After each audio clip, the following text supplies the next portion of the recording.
Selamat pagi, Bapak, Ibu, Saudara yang terkasih di dalam Tuhan Yesus Kristus. Shalom, apa kabar hari ini? Semoga kita semua selalu dalam perlindungan Tuhan, senantiasa sehat dan bahagia. Pada kesempatan yang baik ini, di hari Jumat 26 November 2021, kita akan bersama-sama belajar dan merenungkan firman Tuhan.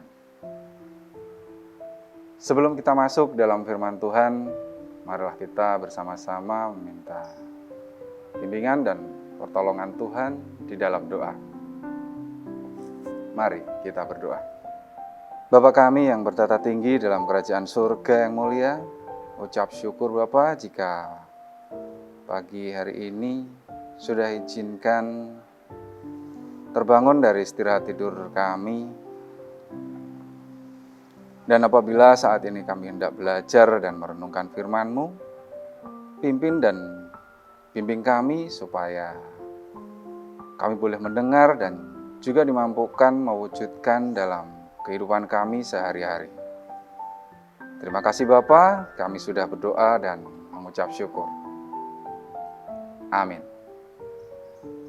Bahan bacaan renungan pada saat ini terambil dari 1 Tesalonika 5 ayat 12 sampai 15 yang demikian firman Tuhan. Nasihat.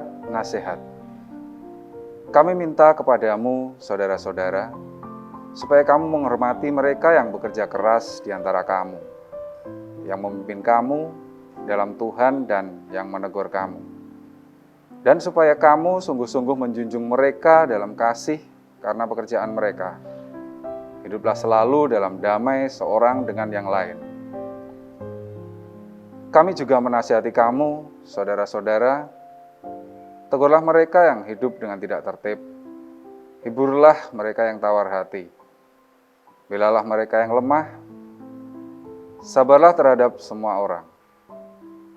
Perhatikanlah, supaya jangan ada yang membalas jahat dengan jahat, tetapi usahakanlah senantiasa yang baik terhadap kamu masing-masing dan terhadap semua orang. Dalam renungan kali ini, kita diingatkan kembali sama Paulus yang pada saat itu ada di Tesalonika. Perihal apa yang semestinya dilakukan jemaat supaya kehidupan rohani berjalan harmonis. Di situ Paulus menguraikan dua macam tanggung jawab. Yang pertama, tanggung jawab kepada pemimpin gereja. Paulus memberikan nasihat supaya jemaat menghormati, menghargai pemimpin maupun pelayan gereja, sehingga akan timbul rasa saling mendukung dan terjadi sinergi yang diperlukan untuk membangun situasi dan kondisi yang baik di dalam bergereja. Sebab gereja tempat bersekutu adalah tubuh Kristus yang kelihatan secara nyata. Dan apabila tidak menghargai gereja sebagai persekutuan yang dibentuk oleh Tuhan, bagaimana kita dapat menghargai Tuhan Yesus di dalam diri kita? Oleh karena itu, kita pun wajib bersyukur jika saat ini masih bisa bersekutu, berpelayanan, bersaksi dan melakukan pembinaan terus-menerus yang telah dibangun di gereja.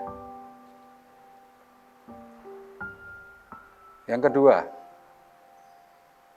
tanggung jawab terhadap sesama.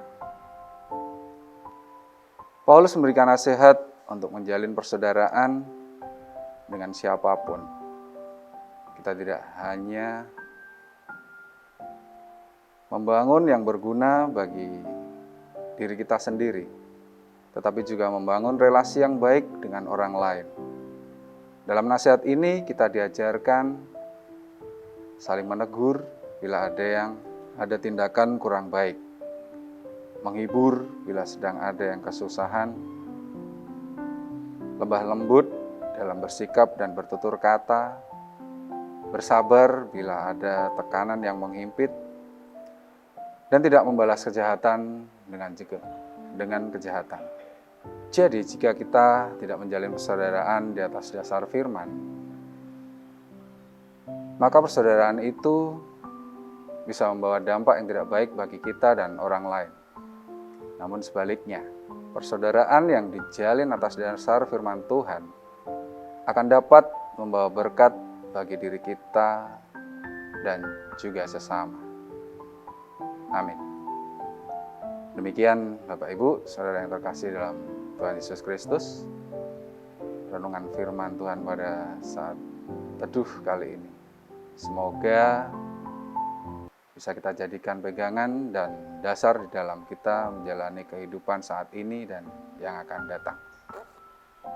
Dan untuk menutup renungan pada saat ini, marilah kita tutup dengan doa. Kembali kami menghadap kehadirat-Mu Bapa. Kami sudah diperkenankan belajar dan merenungkan firman-Mu. Mampukan kami Bapa untuk mewujudkan dalam kehidupan kami sehari-hari demi kemuliaan nama Tuhan saja. Ampuni kami apabila di dalam mengantarkan renungan pada saat ini terselip dosa dan kesalahan. Terima kasih Bapa, doa yang tidak sempurna ini kami pinta di dalam nama Putra-Mu yang tunggal, Juru Selamat kami, Tuhan Yesus Kristus. Amin.